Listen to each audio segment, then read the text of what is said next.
నిన్న సాయంత్రం 4 గంటలకు ఇచ్చోడ సిఐ భీమేష్ గారు మరియు గుడియాత్నూరు ఎస్ఐ మహేందర్ గారు గుడియాత్నూరు క్రాస్ రోడ్ దగ్గర వెహికల్ చెకింగ్ చేస్తుండగా ఒక ఆటోలో అనుమానాస్పదంగా పడ్వాల్ కపూర్ సింగ్ అనే వ్యక్తి, ఇతను అందునాయక్ తండా ఇంద్రవెల్లి మండలం కనిపించగా అతన్ని చెక్ చేయగా అతని దగ్గర 6 కిలోల గంజాయి ప్యాక్ చేసింది దొరికింది.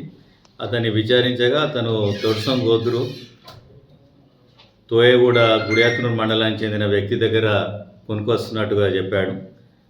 ఆ సమాచారం మేరకు అతనింటి దగ్గర పోయి కూడా అక్కడ వెతకగా అతని దగ్గర కిలో గంజాయి మరియు 5,000 క్యాష్, ఒక మొబైల్ ఫోను సీజ్ చేయడం జరిగింది. గంజాయి వల్ల జరిగే ప్రమాదాల గురించి కూడా పబ్లిక్ అందరికీ తెలియజేస్తున్నాము. ఎవరైతే రైతులు ఉంటారో వాళ్ళు కూడా కల్టివేషన్ చేస్తే వాళ్ళకు రైతు బంధు మరియు మిగతా సంబంధిత బెనిఫిట్లు రాకుండా కూడా అవుతున్నది.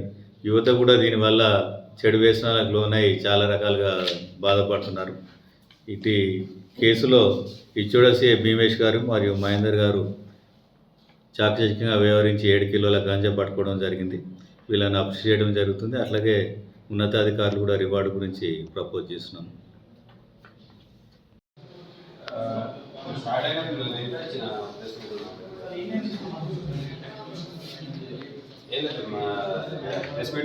Police station